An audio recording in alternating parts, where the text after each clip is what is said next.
Rapid fire with J Sai Deepak. Right. Are you ready? Yes. J Sai Deepak एक proud Hindu भी हैं और एक वकील भी हैं, तो धर्म या संविधान में से अगर किसी एक को चुनने की बारी आएगी तो किसको चुनेंगे? धार्मिक संविधान। डिफाइन कैसे, मतलब? See, it's a संविधान which is consistent with dharma, and dharma is not religion, but it certainly traces its thought and its origins to Hindu philosophy.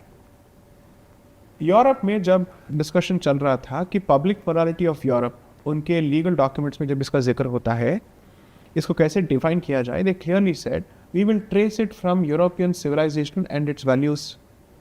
They said it very clearly. Bharat ये क्यों नहीं कह पाता है?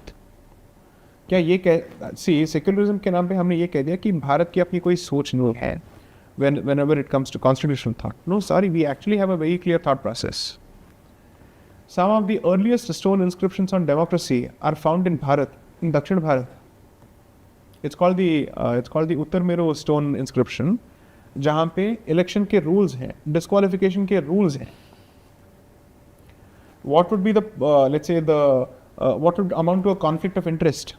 अगर कोई गवर्नमेंट के साथ काम कर सकता है, काम करने के बाद वो कितने दिन जाके the so called private sector में कैसे ज्वाइन हो सकता है? These are the kind of things that we have thought about thousands of years ago. I am not going to make the statement that we are the mother of democracy and all that. I am just saying that democratic thought has existed in several parts of Bharat. जब आप भारत के princely states के बारे में बात करेंगे और आप हंड्रेड्स ऑफ ईयर्स के पहले बात करेंगे ना, द्वारका की जब बात होती है उसको गणराज्य कहा जाता था, नॉट अ किंगडम. गणराज्य किसको कहते हैं? जो कॉन्फेडरेसी है और जिसमें एक एलिमेंट ऑफ रिपब्लिकनिज्म है, व्हिच मींस एक एलिमेंट ऑफ डेमोक्रेसी है, लेट्स से सिटीजन पार्टिसिपेशन. इस पे स्कॉलरली वर्क है. So there is a fantastic book on democratic traditions of ancient Bharat by this author called K P. Jayaswal. इन्होंने इस बुक को लिखा था इंडिपेंडेंस के पहले, इन द 1900s, जब ये डिस्कशन हो रहा था कि भारत में डेमोक्रेटिक ट्रेडिशंस है या नहीं, भारत में डेमोक्रेसी चलेगा कि नहीं. बिकॉज गोरों का ये कहना था आपके साथ तो डेमोक्रेसी नहीं चलेगा, आप तो बर्बर लोग हैं, कहाँ से होगा, आपसे नहीं होगा. तो इस सर आप क्या बात कर रहे हैं? हमारी ये ट्रेडिशंस हैं. और जवाब में इन्होंने ये पुस्तकें लिखी और ये 1900s में हो रहा था. We had more self-confidence as a civilization under the colonizer than we have had post-independence. बाप रे, बहुत गंभीर इल्जाम लगाया आपने. जी. कलम. करेक्ट. सो बच्चों को अनपढ़ ही रखें क्या? ज़्यादा बेटर होगा.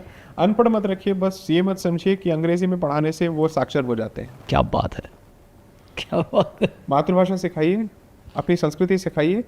अंग्रेजी भी आनी चाहिए, लेकिन जितना हो सके इनको अपनी मातृभाषा पे गर्व होना चाहिए और उनको ये नहीं लगना चाहिए कि अंग्रेजी में सोचने से या फिर उससे बात करने से ये सोफिस्टिकेटेड हो जाते हैं.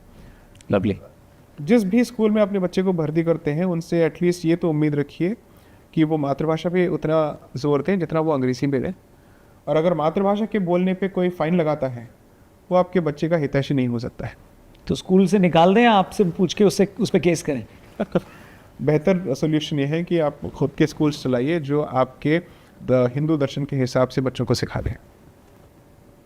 आज एटलीस्ट एज ऑन डेट ऐसे स्कूल्स की कमी नहीं है. There are lots of alternative schools. Absolutely. And the good part is I think homeschooling has become a decent option. It has become a feasible option. There are communities of homeschooled families now. जिनको लगता है we don't want to send our children to those schools who don't respect our values. You have alternatives for it. I know of several educated Hindu parents who are eager to admit their children in Hindi medium schools, by the way. The Sardar Patel Vidyalaya, I think, has Hindi first option. कुछ है हाँ. They are interested in sending their children there. So I am a Hindi medium product, Dayanand Vedic Vidyalay. So what's wrong with you? You're perfectly fine. You have done well in life. Yes, absolutely. So where is the problem today? It's not as if Xi Jinping speaks in English whenever he goes abroad.